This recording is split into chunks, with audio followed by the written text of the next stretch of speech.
오늘 이제 주님 안에서 어떤 교제를 하면 또 성도님들과 함께 주님을 더 알 수 있을까 기도하다가 하나님께서 저희 삶 가운데, 제 개인적인 삶 가운데 어떻게 역사하셨는지, 그리고 또 하나님이 어떻게 저를 이렇게 구원하셨는지에 대해서 먼저 나누고 교제하는 것이 참 좋겠다라는 생각으로 이렇게 제가 어떻게 하나님 만나는지 먼저 교제하도록 하겠습니다.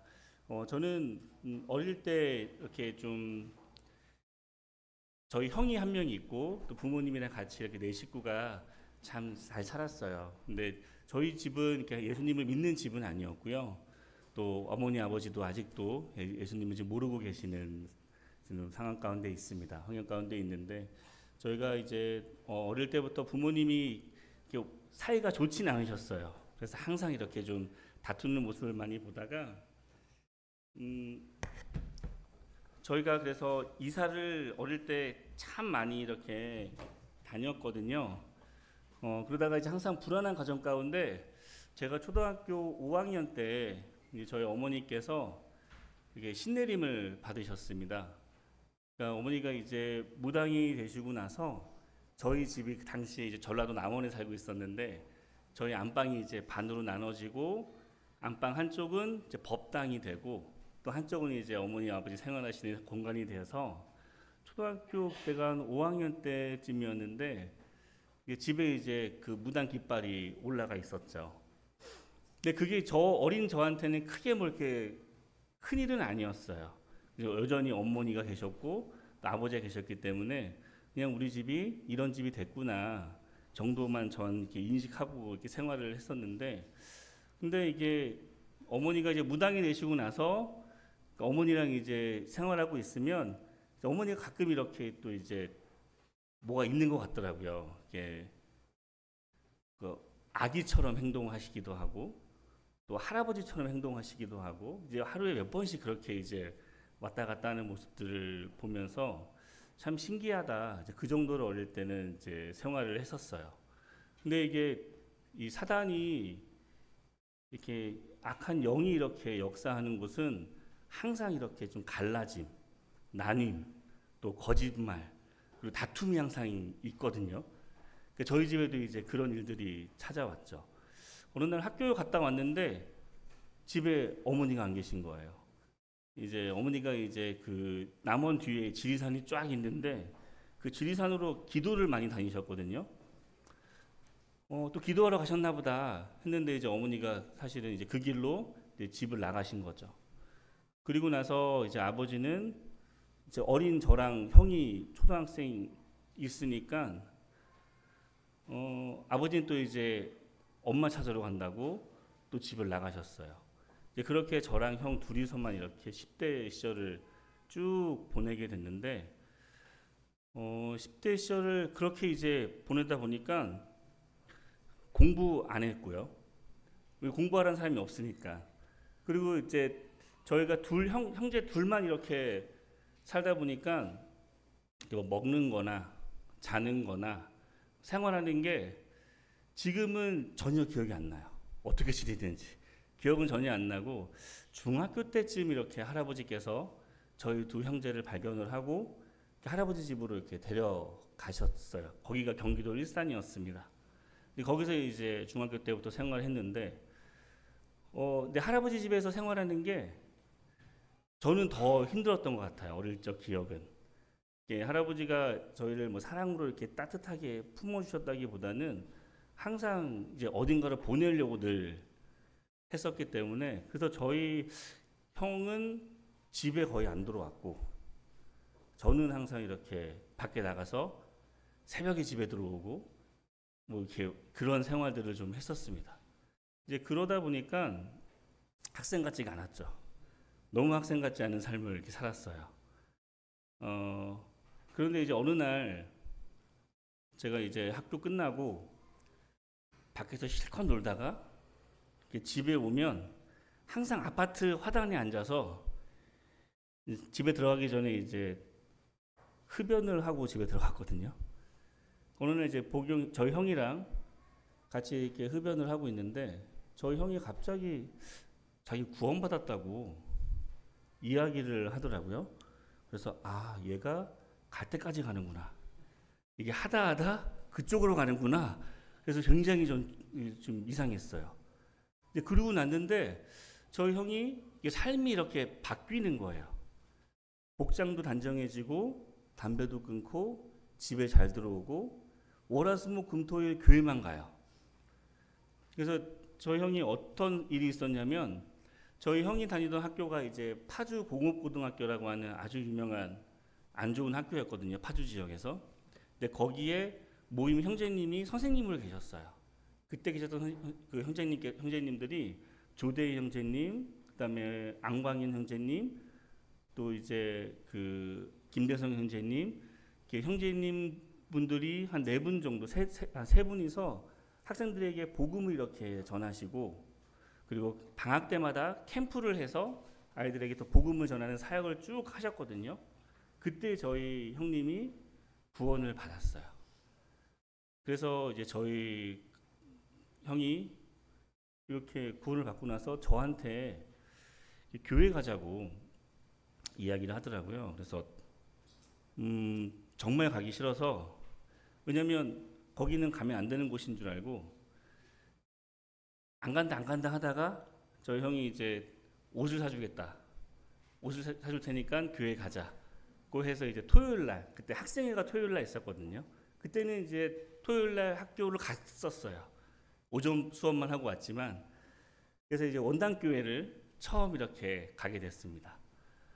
원당교회를 딱 갔는데 교회를 가니까 너무 좋은 거예요. 그러니까 다른 게 아니라 말씀이 좋은 건 절대 아니었고요. 그때는 자매님들과 형제님들의 사랑이 좋았어요. 왜 딱 갔는데 아, 네가 복남이냐고, 기도했다고, 널 위해서 기도했었다고, 네가 복용이 동생이지 하면서 청년들하고 자매님들하고 또 이제 모임 형제님들이 그렇게 저를 이렇게 반겨주시고 격려해 주시고, 또 가니까 밥도 맛있게 해주세요. 그때 이제 자매님들이 학생회 밥을 해주셨는데 간장밥을 해주셨거든요. 간장밥, 콩나물 간장밥을 해주셨는데 그게 참 맛있었어요. 그래서 이제 토요일은 가야겠다 하고 이제 학생회만 가기로 형이랑 딱 약속을 하고 토요일 날 학생회만 다녔습니다. 그래서 그때가 이제 이렇게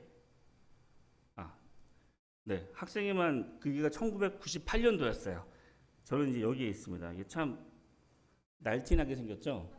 네, 당시에는 제가 좀 수염도 없고 머리도 있고 그래가지고 그렇게 이제 학생 생활이 시작이 됐어요. 학생회 다니고 나니까 이제 형제님들이 개인 교제를 이렇게 옆에서 해주시더라고요. 복음도 전해주시고 하나님에 대해서 막 알려주시는데 그때는 이제 전혀 그게 들려오지 않았고 그냥 교회 가면 따뜻한 사람들이 있는 곳, 나를 좋아하는 사람들이 있는 곳, 이렇게만 여기고 이렇게 계속 교회를 왔다 갔다 이렇게 하고 있었습니다. 그러던 중에 교회를 이렇게 다니다가 저희 형이 제가 고등학교 2학년 때 이렇게 군대를 이렇게 가게 됐습니다. 군대를 가서 전 다시 또 혼자가 됐죠. 그리고 교회 다니라고 하는 사람이 없었고, 그래서 이제 그때부터는 교회를 가지 않았어요. 제가 고등학교 2학년 때부터는. 저 형이 군대를 갔기 때문에 그냥 늘 하던 대로 학교 가면 앉아 있다가 또 이제 친구들하고 신나게 밤늦게까지 놀고, 그리고 또 집에 들어오고, 그 생활을 이게 쭉 계속 하고 있었는데 저희 형이 군대를 가고 한 2달 정도 있다가 이상하게 제가 외롭다는 생각이 들더라고요. 외로운 마음이 찾아오고, 내 주변에 진짜 이제 없구나, 아무도 없구나, 내 주변에는. 그런 마음이 너무 이렇게 강하게 제 마음 가운데 찾아와서 그날 유독 마음이 좀 외로운 마음에 저희 형이 듣던 복음성가 카세트 테이프가 이제 방에 이렇게 있었거든요. 우리 형이 이거 들었었지 하고 그 중에 하나를 골라서 그 테이프를 딱 넣고 이제 틀었어요. 그때 틀었던 찬양이 주찬양 4집의 누구 때문에라는 찬양이었거든요. 근데 그 찬양이 쭉 나오는데 가사가 어떻게 되냐면 이 세상에 나 혼자 살고 있어서 예수님이 오셔서 반드시 구원하셔야 될 사람이 나 혼자라면 예수님이 어떻게 하셨겠습니까? 그래도 예수님은 기꺼이 나 하나를 구하기 위해서 이 땅에 오셨을 것입니다. 그런 주님을 사랑하고 자랑합니다. 한번 찬양이 쫙 시작됐는데 그 가사를 듣고 제 마음에 이렇게 마음이 확 요동을 쳤어요. 아 맞다, 내가 들었던 복음에서 예수님은 이런 분이었지. 그리고 그 교회에서 성도들이 나눴던 그 사랑 가운데 내가 들어가고 싶다. 나도 그 청년들처럼 이렇게 교제하고 그랬으면 좋겠다. 저는 어릴 때부터 늘 제 주변은 늘 불안하고 늘 어지러웠고 그리고 항상 저를 떠나는 상황들을 늘 맞이했는데 교회는 그렇지가 않았어요. 그래서 지금도 학생들이랑 교제하고 또 교회에서 새로운 친구들이 오면 그 친구들이 참 이렇게 눈에 밟혀요. 특히 학생들, 저는 학생들이 그래요. 여기 저는 그 청년 때 안산 동부 모임에 몇 번 왔었는데 그 외국인 캠프할 때 와서 이제 전단지 돌리고 시장 가서 그랬던 기억이 있습니다. 그 안산 동국교회 생각할 때 참 외국인들을 많이 섬기지, 외로운 사람들을 참 많이 섬기는 교회지 하면서 누군가는 따뜻한 환대 그 한마디, 그 눈빛 하나 그게 참 힘이 됐겠다. 그 영혼이 어디 있는지 모르겠지만 주님이 하시면, 역사하시면 언젠가는 그 마음 가운데 움직임이 있겠구나, 주님 역사하시겠구나, 그런 마음이 저는 그걸 분명히 저는 믿고 있습니다. 제가 그랬어요, 학생 때. 그래서 그 찬양을 듣고 나서 하나님 앞에 기도했어요. 그날 밤에. 저도 하나님 믿고 싶어요. 믿는 게 뭔지는 모르겠는데 하나님을 믿어볼래요 하고 그 다음 날이 이제 금요일이어서 교회를 갔습니다. 교회를 갔더니 마침 이제 원당교회에서 복음 집회를 하고 있었던 때였거든요. 그래서 복음 집회 때 한 번 더 이제 말씀을 정리하듯이 쫙 한번 듣고 그날 이제 개인규제 시간에 저랑 개인규제 상담을 해주셨던 형제님한테 물어봤어요. 형제님, 믿음이 뭐냐고, 도대체 믿음이 뭐예요? 믿는 게 뭔지 모르겠어요, 저는. 왜냐하면 예수님을 알았어요. 내가 죄 있는 것도 알았고 예수님의 내 죄를 다 가져가셨다는 것도 알았고 하나님이 이 땅을 창조하신 것도 알았어요. 근데 내가 믿었다고 했는데 안 믿은 거면 어떡하지? 그 마음이 늘 불안했거든요. 저는 내가 믿었다고 생각했는데 나중에 이게 아니면 어떡하지? 진짜 믿는 건 뭐지? 내가 믿는다고 했는데 그 믿는 건 구체적으로 뭘까? 뭐라고 내가 어떤 행동을 하고 어떤 마음을 가지면 이거를 믿는다라고 할 수 있을까? 그 이제 고민이 있었기 때문에 형제님한테, 형제님 믿음이 뭐예요, 선생님? 믿는 게 뭔지 모르겠어요. 어떻게 하면 믿는 거예요? 라고 이제 질문을 드렸는데 그 형제님께서 저한테 해주셨던 말이 뭐냐면, 자, 믿는 건 뭐냐면 아는 거 더하기 행동이야 라고 말씀해 주셨어요. 믿는 거는 아는 거 더하기 행동. 그냥 아는 건 믿는 게 아니야. 행동이 꼭 있어야 돼. 그 말씀해 주셨는데 그 얘기를 듣고 믿음이 뭔지 제가 이게 정리를 하게 됐거든요. 정말 믿음은 그거더라고요. 아는 거 더하기 행동. 그냥 알면 안 되고 행동을 해야 되더라고요. 우리가 이제 의자에 앉아 있는 것도 의자가 튼튼한 걸, 의자는 앉는 도구인 걸 알고 내가 행동으로 앉을 때 이제 의자를 믿게 되는 거고, 우리가 차를 타고 갈 때도 이 차가 나를 안전한 곳으로 잘 데려다 줄 거야. 오른쪽 밟으면 엑셀레이터 앞으로 가고 가운데 거 밟으면 멈추고, 이거 기능을 아니까 행동해서 믿음이 되는 그거더라고요. 그래서 그럼 나는 예수님을 믿는다는 건 뭘까? 내가 알지. 예수님 날 위해 돌아가신 거 알지. 그리고 죄가 뭔지 알지. 그럼 예수님은 나의 주인으로 모셔드리는 행동을 해야 되는 거구나. 주님을 내 마음 가운데 모셔드려야 되는 거구나. 회개를 해야 되는 거구나. 영접하는 거구나. 그래서 그 부분을 제가 정리하고 나서 그날 밤에 이제 집에 가서 혼자 골방에서 이제 예수님께 기도했습니다.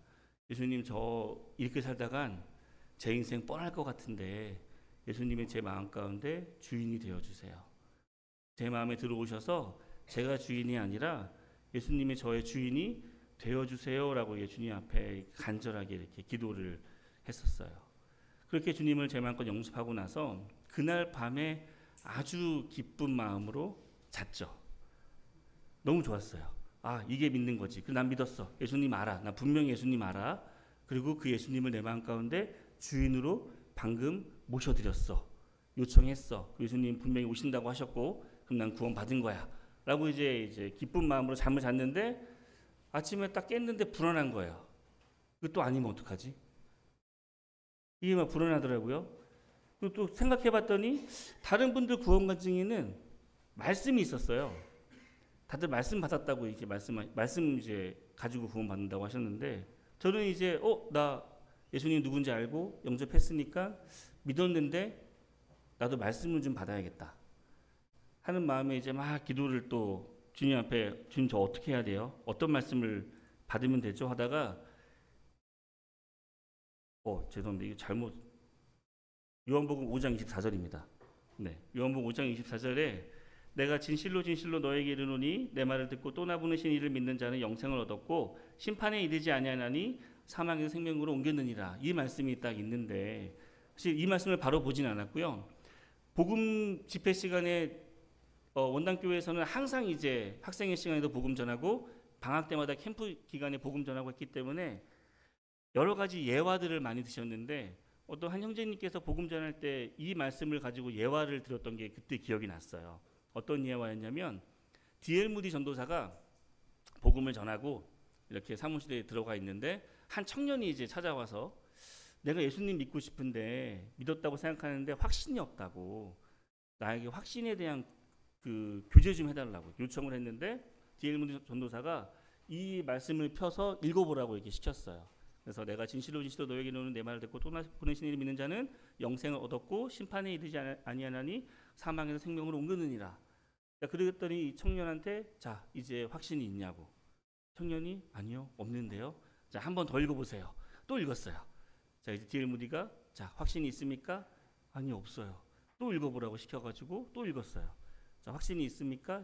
이 청년이 슬슬 짜증을 내면서 나는 확신 얻고 싶은데 왜 자꾸 똑같은 말씀만 읽게 하냐라고 했더니 D.L. 무디가 이 청년에게 하나님이 그렇다면 그런 거지 네가 왜 자꾸 다른 걸 요청하냐.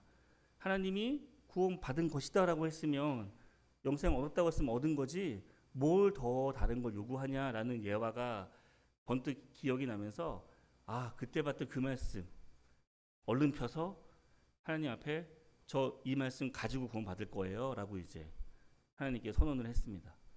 그리고 이제 저는 구원의 확신을 가졌어요. 그리고 천국 가면 예수님이 혹시나 모른다고 하면 이 말씀을 하나님께 보여드리면 되겠다. 만약에 하나님 이렇게 말씀하셨는데 저가 천국 못 가면 거짓말쟁이시네요 라고 따질 수 있겠구나 해서 이제 저는 이제 이 말씀으로 구원을 받았어요. 그리고 이제 침례를 받았죠. 2000년도에 그리고 나서 참 이렇게 기뻤습니다.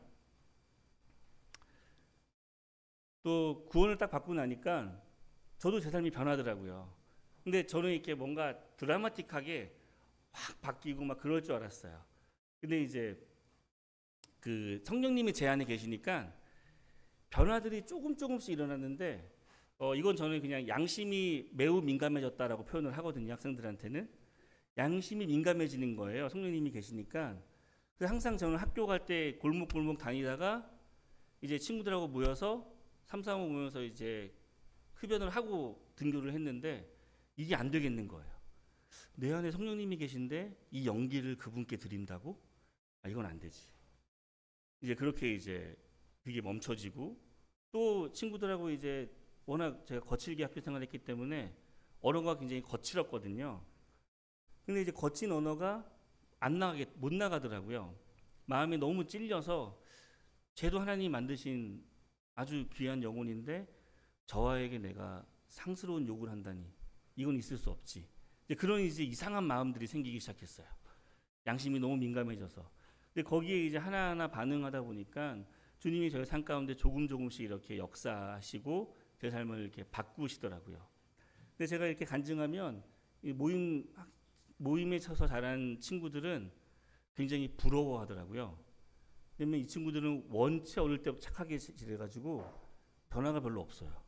근데 저는 원체 어릴 때 못되게 지냈기 때문에 변화가 너무 큰 거죠. 그래서 학생들한테 그러지 마라. 너희가 좋은 상태야. 그러니까 너희 마음 가운데 성령님이 어떻게 하시는지 잘 들어봐. 거기에 반응하면 분명히 하나님은 역사하셔. 그게 바로 순종이야. 제가 그렇게 순종을 했더라고요. 삶 가운데. 근데 저한테 또 다른 고민이 있었어요. 제가 고등학교 2학년 이제 거의 끝날 때쯤에 예수님을 영접했기 때문에 이제 고3 때 침례를 받았거든요. 그러니까 침례 받았으니까 그리스도인으로서 삶을 살아야 되잖아요. 나는 진로를 어떻게 할까라고 이제 고민을 이제 막 하기 시작했는데 당시 원당교회 분위기가 이제 복음 구원받은 친구들은 바로 학생 사역에 투입이 됩니다. 왜냐하면 그때 당시 형제님들이 학교에서 복음 전하시고 이제 방학 때마다 캠프를 2번씩 했어요. 여름 방학 2번, 겨울 방학 2번.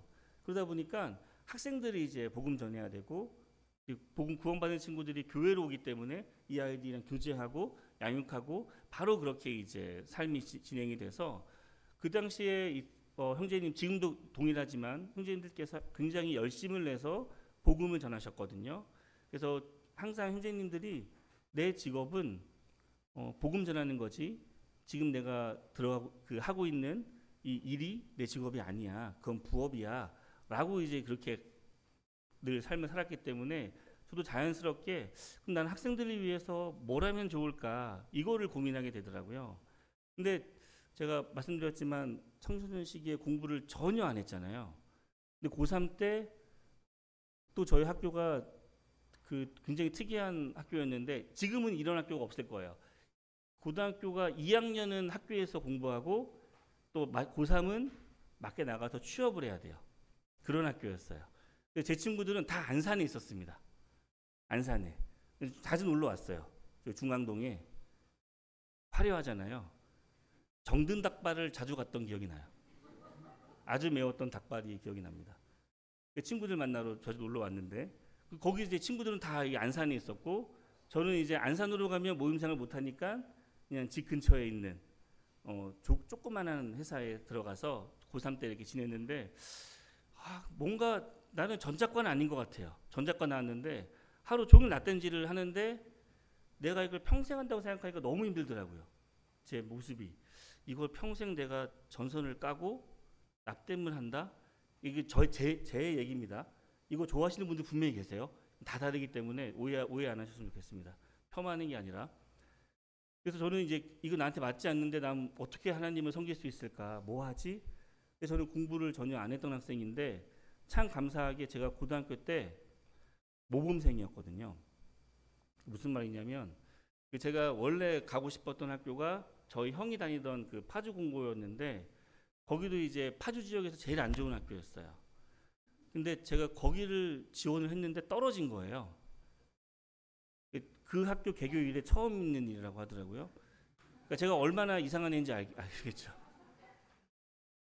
제가 일산에 저는 살고 있었고 파주공고에 원서를 넣었는데 파주공고 선생님들이 저를 알고 있었어요. 그래서 내가 유명한 학생이었구나.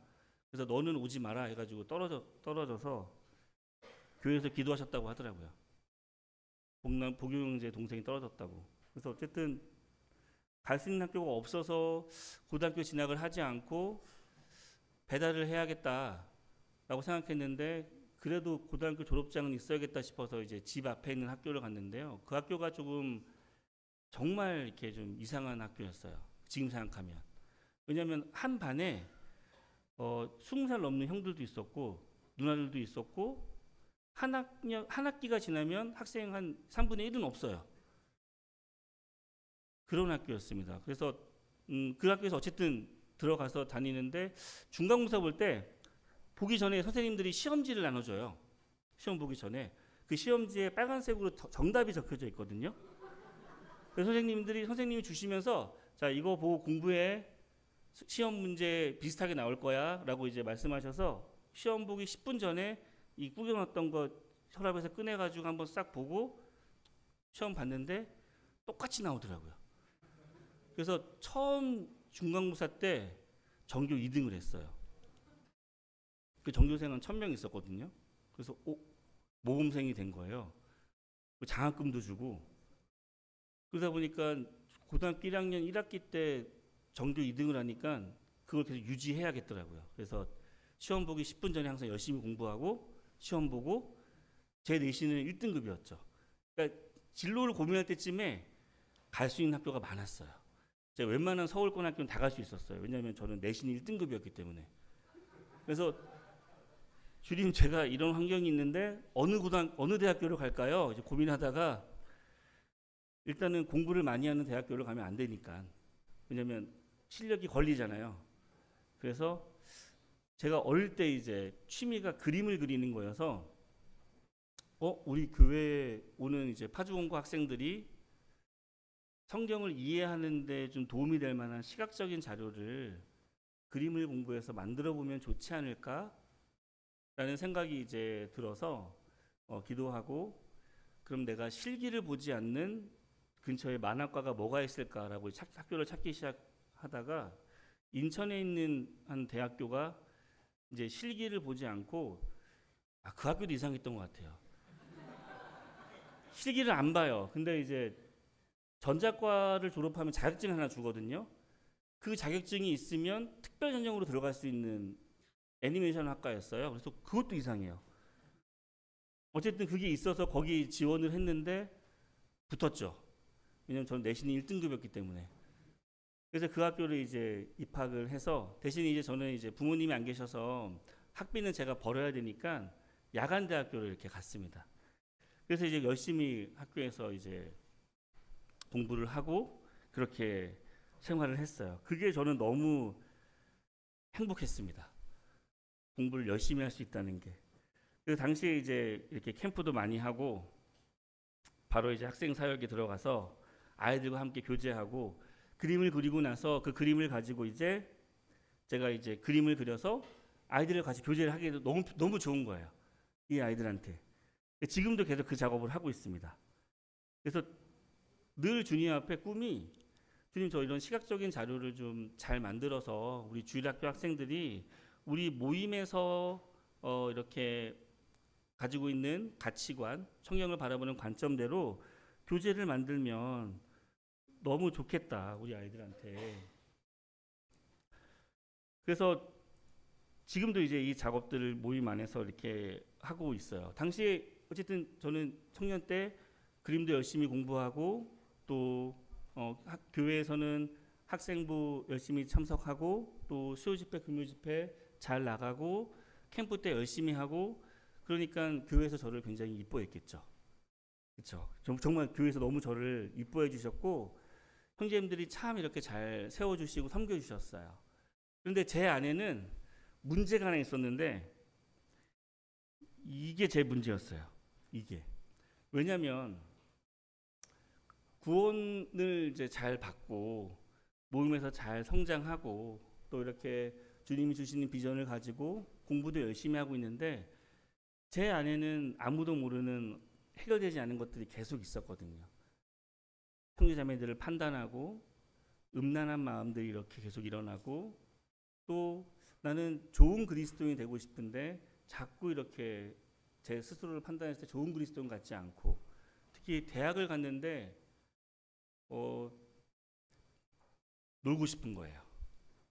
노는 친구들 보니까 나도 좀 어울려 놀고 싶고 나도 노래방 가고 싶고 나도 저 MT에 가고 싶고 또 저 술이라는 것도 너무 한번 먹어보고 싶고 또 여자친구도 한번 사귀어보고 싶고 제 안에 그런 마음들은 여전히 있었거든요.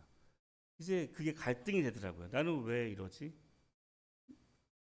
나는 왜 좋은 그리스도인 그리고 주님을 향한 큰 열정을 가지고 주와 복음을 위해서 이렇게 확 살고 싶은데 그런 마음은 있는데 그게 안 되니까. 그리고 교회에서 배울 때는 아침에 일어나면 큐티부터 시작해서 하루를 시작하고 자기 전에 이렇게 기도로 하루를 마감하고 또 영혼들을 돌아보고 또 수요 집회 금요 집회 잘 참석하고 근데 이런 것들을 꾸역꾸역은 해요. 근데 이게 제 마음에 시원하게 이렇게 내가 원해서 하는 건 아니더라고요. 그런 모순적인 것들이 제 안에 막 일어나다 보니까 이게 너무 큰 갈등이었어요. 제 청년 이 20대 초반의 이 저의 상태가. 그러다가 대학교 때 한번 친구랑 놀았는데 너무 좋은 거죠. 근데 그러고 나서 찾아오는 그 죄책감. 근데 이게 제가 너무 이게 부자연스러운 거예요. 나는 그리스도인인데 나 왜 이걸 죄를 좋아하지? 여전히. 그리고 나는 왜 또 이 죄를 져서 괴로워하지? 근데 옆에 친구 보니까 얘는 아무렇지 않아. 나만 고민해 이것 때문에. 그러니까 이게 마치 그 세상의 한 발, 또 교회의 한 발, 이 양다리 걸치고 위태위태하게 서 있는 느낌이 전 계속 들더라고요. 그러면 그러다가 이제 한번 군대 갔을 때 이 형제들도 군대 간 형제들은 다 이해하겠지만 이등병 때는 상태가 아주 좋아요. 왜냐하면 어려우니까. 이등병 때는 외롭고 힘드니까 주님 붙들게 되는데 이제 적응되는 일병을 지나서 상병이 되면 확 풀어지거든요. 마음이. 왜 군대가 내 집 같으니까 이제 내 본 모습이 나오는 거죠. 이제 저는 이제 군대 갔을 때도 나는 애들 잘해줘서 교회 인도해야지, 예수님 복음 전해야지 하는 마음으로 이제 딱 갔는데 후임 한 명을 만났는데 상병 때 아주 특이한 애를 만났어요. 안 한대. 뭐 시키면. 그러니까 훈련을 가야 돼요. 자기 안 할 거래. 뭐지 얘는? 자기는 다 안 한대요. 너 군대 왜 왔어? 자기는 끌려왔대요. 너 진짜 안 할 거야? 저는 안 하겠다고. 못합니다. 막 그러더라고요. 그래서 얘 진짜 이상하다. 근데 어쨌든 제가 그때 군대에서도 굉장히 착했던 병사였기 때문에 저희 중대장님이 저한테 그 친구를 붙여놓은 거예요. 얘를 잘 옆에 데리고 다니면서 잘 케어를 하다가 어느 날 이제 얘가 그때 다 같이 막 뭘 정리하고 있는데 혼자 앉아서 그 가요 프로그램을 보고 있었거든요. 이등병인데 이게 있을 수 없는 일인데 그때는 진짜 있을 수 없었어요. 다들 이제 저한테 이제 보참들이 너가 군생을 편하게 하는구나 지금. 네 후임은 가요를 듣고 있다. 너는 뭐 하냐? 그렇게 막 저를 이제 막 혼내니까 저도 이제 화가 나서 겁을 한번 줘야겠다 싶어가지고 얘를 옥상으로 데려갔어요. 이 후임을 데려가서 멱살을 잡고 도대체 네 머릿속에 뭐가 들었냐? 라고 질문했는데 걔가 갑자기 뇌가 들었습니다. 그러는 거예요. 얘가 지금 나를 우습게 보고 있구나. 뇌가 들었다고 하니까 할 말이 없더라고요.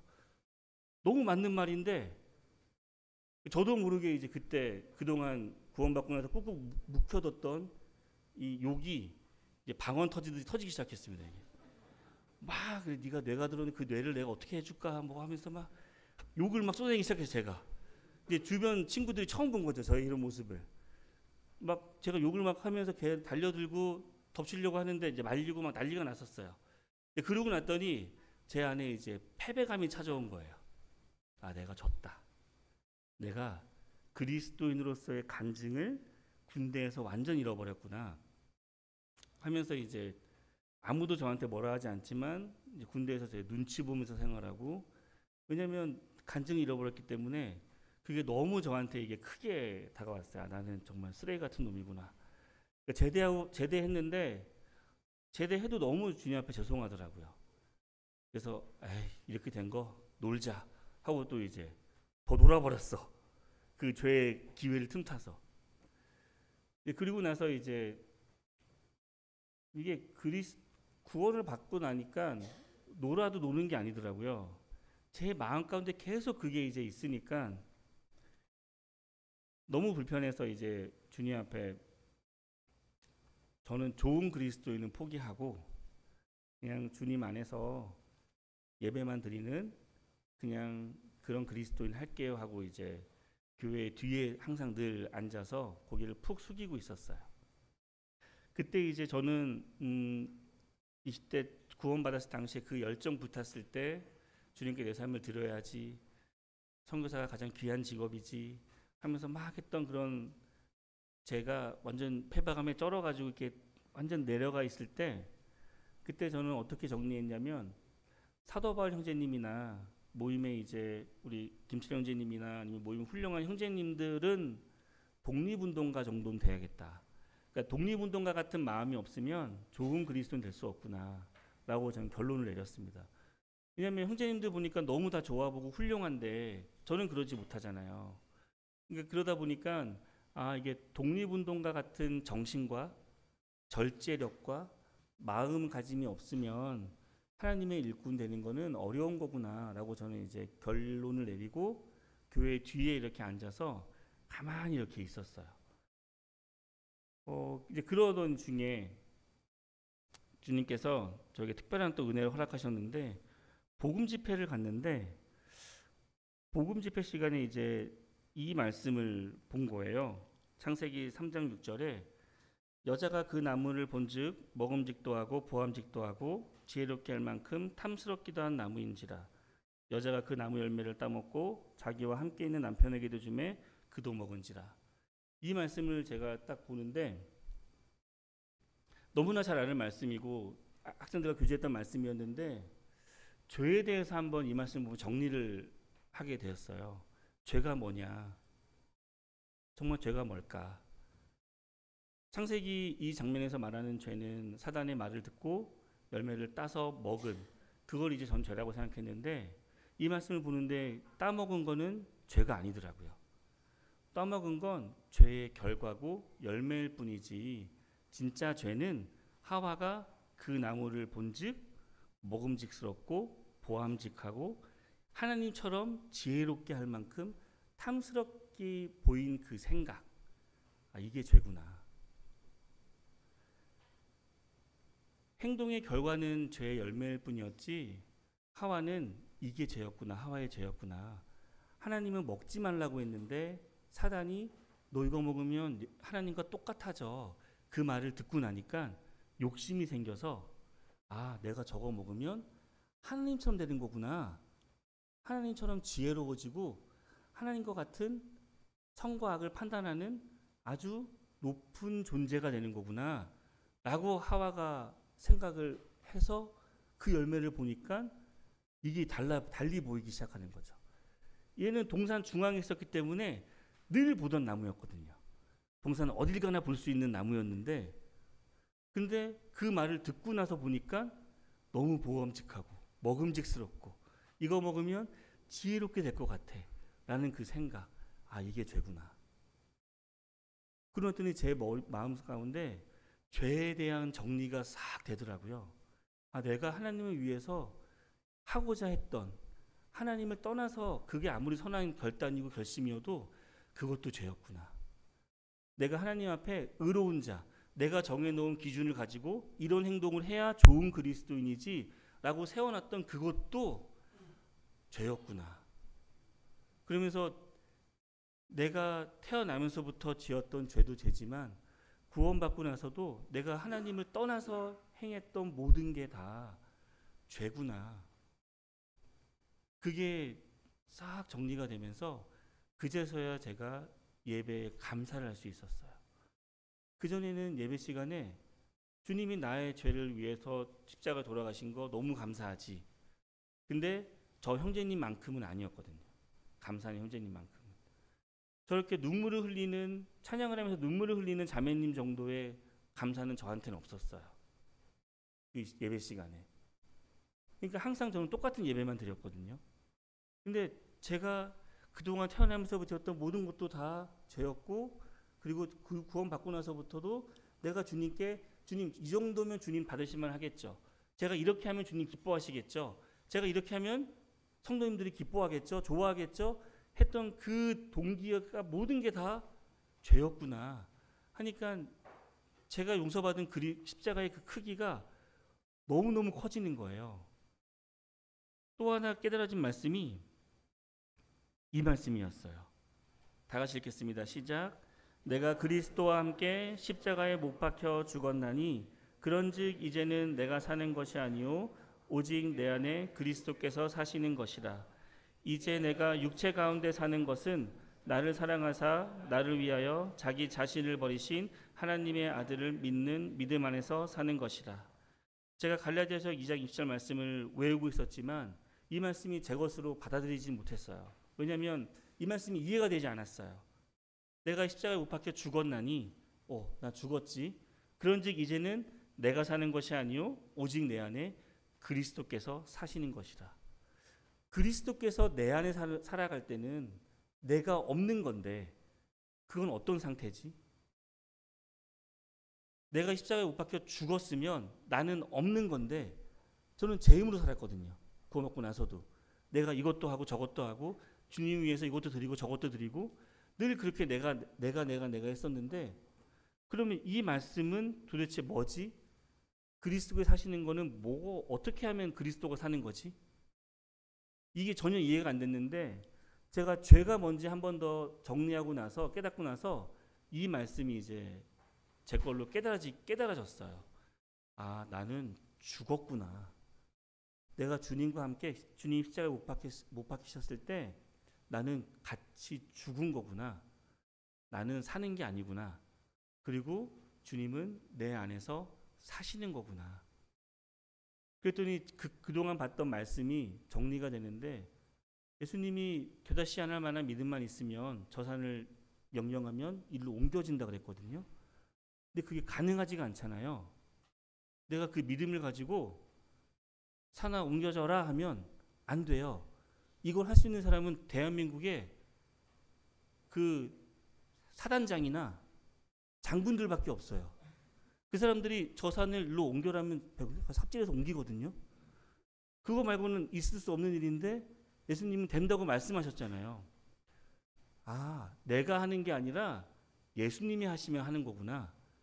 창조주 예수님이 산으로 옮기면 옮길 수 있는 거지. 그게 이해가 되더라고요. 사도 바울 형제님이 나는 날마다 죽노라 했던 그 말씀이 이해가 되는 거예요. 아, 그분은 죽었으니까 그분 안에는 예수님이 그분을 통해서 사셨구나, 마음껏. 그래서 사도 바울 형제님이 나는 죄인 중에 괴수라고 했구나. 나라는 존재가 완전히 나 자신에 대한 포기가 이루어졌을 때 예수님께 그 자리를 온전히 그 주인께 그 자리를 내어드렸구나. 예수님을 닮아가는 건 예수님을 닮아가기 위해서 내가 노력하고 내가 예수님을 닮아가는 게 아니라 내 안에 예수님이 사시면 나오는 게 예수님이니까 사람들이 봤을 때 너 예수님 닮았어 라고 하겠구나. 그러니까 그리스도의 삶이 정리가 되는 거예요. 그러면 제 마음 가운데 이제 소망이 다시 생겼습니다.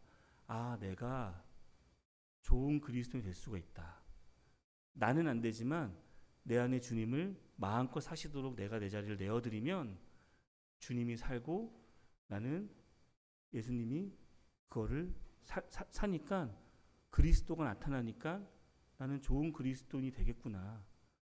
그러면서 저의 어떤 신앙생활이 완전히 이제 바뀌게 되었습니다. 그래서 그때가 24살 때였는데 그때가 지금도 생생히 기억이 나요. 이 말씀이 깨달아졌을 때가. 그리고 나서 저는 다시 이제 주님 안에 평안을 찾고, 아, 내가 좋은 그리스도 되겠다 노력하는 것보다 나는 예수님의 종이지. 나는 왕 되신 예수님이 내 안에 살게 하는 게 내 본분이지. 그러니까 나는 좋은 그리스도인이 되기 위해 노력하는 게 아니라 주님께 내 자리를 내어드리는 그런 삶을 사는 게 내일이구나 하면서 이제 신앙생활이 정리가 되었습니다. 그리고 나서 주님과 동행하는 삶, 영생을 누리는 삶. 영생은 참 하나님과 그의 보내신 자 예수 그리스도를 아는 거라고 했는데 그 아는 거는 경험적으로 알아가는 거거든요. 그럼 영생은 죽어서 얻어지는 게 아니라 이 삶 가운데 내가 주님을 경험하고 배워가고 주님을 알아가는 거. 삶 가운데 주님이 나한테 이런 분이지, 주님이 내가 이걸 해주셨지, 나한테 이걸 주셨지. 그러니까 저의 삶이 참 주님의 은혜로 가득한 삶이라는 거를 또 깨닫게 되었어요. 그러니까 어릴 때부터 내가 그런 집에서 자라지 않았다면, 내가 우리 어머니가 집을 나가지 않으셨다면, 우리 아빠가 우리 엄마가 나를 버리지 않았다면 내가 파주 공부를 가지 않았겠지, 우리 형이. 그리고 내가 공부를 열심히 했겠지. 그러지 않았다면 주님이 다 내 삶 가운데 아주 섬세하게, 아주 친절하게 내 삶을 이렇게 인도하셨구나. 그리고 앞으로 주님은 내 삶을 지금 인도하셨던 것처럼 아주 섬세하게 인도하시겠구나. 그리고 나서는 예전에는 주님 위해 뭐하고 그런 어떤 열심이 이제 내가 주님 안에서 주님과 어떻게 하면 더 가깝게 지내고 친밀해질까. 그리고 교회는 그리스도의 몸이고 머리가 그리스도인데, 그러면 몸된 내가 교회 안에서 사람들은 이 교회를 보면서 그리스도를 보는 거구나 하면서 교회가 더 사랑스러워지고 교회가 너무너무 귀하게 여겨지고 참 신앙생활이 너무너무 행복해졌어요. 그 뒤로는. 물론 그 뒤로도 주님을 이제 놓칠 때도 있고 넘어지고 다시 일어나고 또 이제 이렇게 막 주님을 배우는 과정이 있었지만, 참 이때 20대 초반에 이렇게 주님이 저한테 알려주셨던 이 모든 부분들이 참 감사하게 지금도 계속 남아 있습니다. 저는 이제 2번 구원받은 느낌이었어요. 그러니까 한 번은 정말 이제 주님의 그때 10대 때 구원받고, 한 번 더 내가 주님의 이 말씀을 깨닫고 나서 그리스도의 삶은 이런 거구나. 성도님들도 이 삶을 지금 살고 계시는 거구나. 그러니까 이제 단의 말씀도 더 이해가 되고 또 성도님들이 너무 더 귀하게 보이고 이제 그렇게 되어지더라고요. 근데 주님이 저희 20대의 삶을 이제 그렇게 인도하셨고 또 직장 생활을 또 하게 하시고 그런 모든 삶 가운데서 참 주님이 많은 것들을 또 해주셨어요. 또 저희 어머니를 제가 제대하고 또 만났어요. 그러니까 제대하고 나서 이제 제가 제대했을 당시에는 제대하고 나면은 동사무소 가서 제대했습니다라고 신고를 했어야 되거든요. 그 저녁 신고를 이제 하러 동사무소에 갔는데 옆에 이제 생모 찾기 프로젝트를 하고 있더라고요. 이거 봐라, 생모 찾기 프로젝트라고 하면서 이제 가서 이제 어머니 성함을 말씀드리고 어머니 나이가 기억이 안 나더라고요. 근데 대충 이제 이쯤 될 것 같아요라고 이제 말씀을 드리고 잔나비 띄었던 것만 기억이 나서 계산을 얼른 해가지고 이제 말씀드리고 했더니 바로 찾아주더라고요. 그래서 연락을 해드릴까요? 해보실래요? 해가지고 이제 제가 하겠습니다 하고 어머니께 이제 연락을 드리고 제가 말년휴가 복귀할 때 그때 맞아 말년휴가 복귀할 때 이제 군복을 입고 어머니를 찾아뵀죠. 그리고 다시 이제 어머니를 만나고 나서 여전히 이제 일을 하고 계셨고, 근데 이제 어머니가 다 큰 아들을 이제 만나니까 옆에 같이 살고 싶다고 말씀을 하시더라고요. 그래서 사시려면 교회를 나오셔야 된다. 그리고 우리 집이 교회 옆에 있기 때문에 그쪽으로 오셔야 되는데 괜찮으시겠습니까? 했더니 괜찮다고 하셔서 어머니가 이제 교회 옆으로 이사 오시고 같이 살게 됐어요. 그리고 어머니도 복음을 들으시고 이제 구원받았다고 시인하시고 이제 침례받고 이렇게 교회에 더해지셨는데, 물론 이제 사단은 가만두지 않더라고요. 계속 어머니를 옆에서 흔들고 또 어머니도 역시 또 계속 이제 왔다 갔다 하시고, 지금은 이제 부산에 계시지만 어쨌든 저랑 저희 형제는 어머니께 복음을 전했고 또 교제하고 관계를 맺고 또 있는 것에 대해서만 그냥 감사하고 주님께 맡기고 있는 상태입니다. 어머니는 지금 이제 연재 모임에 다니시다가 지금 또 안 나가고 계시거든요. 생각나시면 기도해 주시면 감사하겠습니다. 계속 이제 그게 있으신가 봐요. 교회에 오시다가 또 가끔 절에도 가시고 왔다 갔다 이렇게 하시더라고요. 그래서 이제 어떻게 할 수 없는 부분이라서 주님께 맡겨드리고 있습니다. 아버지는 제가 고3 때 다시 만나고 아버지가 새어머니를 데리고 이제 오셨어요. 그래서 두 분은 제가 다 크고 오셨기 때문에 두 분은 잘 살았으면 좋겠다라고 말씀하시고 두 분은 잘 살고 이렇게 계십니다. 참 이게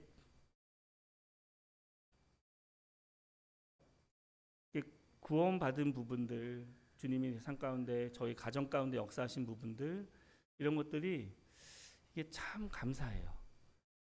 내가 그냥 평범하게 자랐다면 경험하지 못할 것들을 경험하게 하시고 참 이게 놀랍더라고요. 그리고 4월 달에 레바논에 갔을 때도 시리아 난민들을 보는데 난민들 있을 때 이제 구원 간증을 했을 때 그분들이 위로를 받으시더라고요. 그래서 하나님께서 다 사용하시는 거구나. 내 삶의 어떤 어려움들 또 넘어짐들 이런 거 하나님이 하나도 버리지 않고 다 주셔서 하나님이 일에 쓰시는 거구나. 참 주님은 놀라운 하나님이시라는 것을 참 오늘도 이제 아침에 이렇게 예배드리면서 묵상할 때에 참 감사했어요. 또 안산 동부 모임 오기 전에 기도하면서 안산 동부 모임을 거쳐갔을 많은 외국인들 그리고 많은 구두자들이 생각이 나더라고요.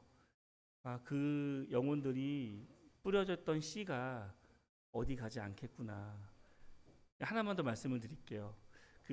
저희가 지난주에 이제 뚝섬 모임에 자양로 모임 방문해서 교제를 했는데 거기에서 어떤 한 청년이 저한테 되게 반갑게 인사를 하더라고요.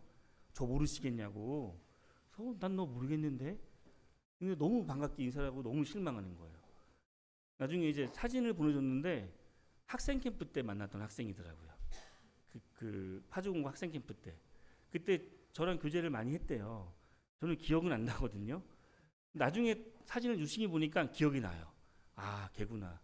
너무 얌전했던 친구였는데 청년 때 예수님 믿고 싶어서 조대 형제한테 연락을 해가지고 다시 이제 복음을 듣고 구원받고 거기서 결혼해서 모임에서 잘 있더라고요.